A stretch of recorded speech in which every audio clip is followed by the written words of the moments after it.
মিষ্টি টুনি পাখি সে গাছের ডালে একটি বাসা বাঁধে এবং সেই বাসায় দুটো বাচ্চা জন্ম দেয় এবং সেই বাচ্চা নিয়ে সে সুখী দিন কাটাতে থাকে।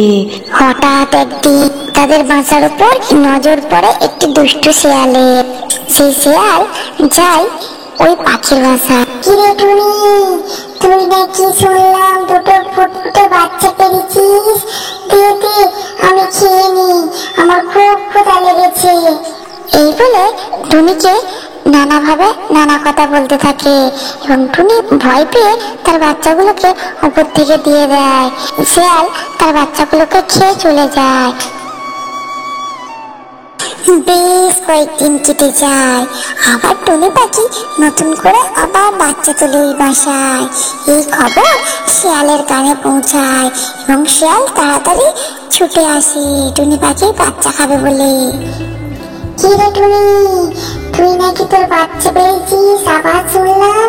আর এবারে বাচ্চাগুলো খেয়ে মন ভরে গেছে, এবারেও দিয়ে দে, দেখিয়ে নি।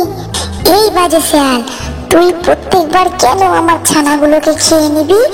আমি তোকে কিছুতেই আমার ছানা দেব না। দিবি না বলছিস? দেখবি তোর গাছ আমি নাড়াবো আর তোর বাচ্চাগুলো সব পড়ে যাবে, উপর থেকে পড়ে গেলে আমি খেয়ে নেব।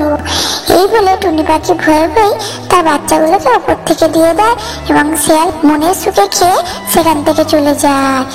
টুনি পাখি আমার বদলা নিতেই হবে, কেন আমার বাচ্চাগুলোকে রোজ রোজ খেয়ে নেবে? আমি মা হয়ে কিছুই করতে পারছি না, এই শিয়ালের অত্যাচার আর সহ্য করা যাচ্ছে না। এই বলে টুনি চলে যায় তার বন্ধু কাকের কাছে।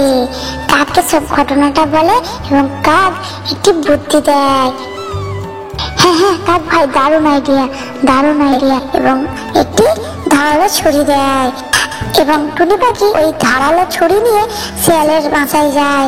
ঘুমন্ত অবস্থায় শিয়ালকে দেখে টুনি পাখি তার লেজটা কেটে দেয়। শিয়াল, ওই বাবারে, মরে গেলাম মরে গেলাম বাবারে, কি আমার লেজ কাটলো আর আমার জঙ্গলে থাকতে দেবে না, আমার মনে হয় জঙ্গল ছাড়া করলো। এই বলে শিয়াল মনের দুঃখে এবং কষ্টে সেখান থেকে চলে যায়। এইভাবে তার বদলা নেয়। আজকের গল্পটি কেমন লাগলো? ভালো লাগলে লাইক কমেন্ট শেয়ার আর সাবস্ক্রাইব করে দেবেন, পাশে থাকা বেল আইকনটা অবশ্যই প্রেস করে দেবেন। Tata, bye bye, thanks for watching. আর কে কোথা থেকে দেখছেন অবশ্যই কমেন্ট করে জানাবেন। যে যে কমেন্ট করবে তার নাম পরের ভিডিওতে তুলে ধরবো আমি।